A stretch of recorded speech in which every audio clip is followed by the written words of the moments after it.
కరీంనగర్ జిల్లా జగిత్యాల పట్టణంలోని వ్యభిచార గృహాలపై పోలీసులు దాడులు చేసి 42 మంది మహిళలను 7 విటులను అదుపులోకి తీసుకున్నారు.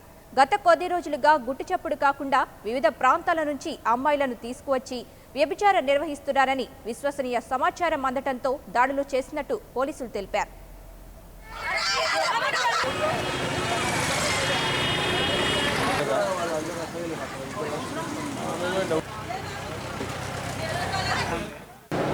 జగిత్యాల పట్టణంలోని గాంధీనగర్ వీధిలో గత కొన్ని సంవత్సరాలు వ్యభిచారం నడుస్తున్న విషయం అందరికీ తెలిసిందే.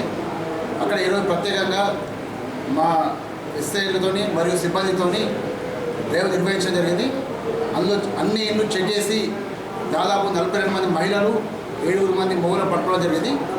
వాళ్ళని విచారించిన తర్వాత ఎవరిని కేసు పంపాలి, ఎవరిని హాస్పిటల్ పంపాలి, ఎవరిని హోమ్స్ పంపాలని విచారించిన తర్వాత కోర్టు ద్వారా వారి కన్సర్న్ బేసిస్ పంపడం జరుగుతుంది. వాళ్ళందరినీ కేసు నమోదు చేసి కోర్టు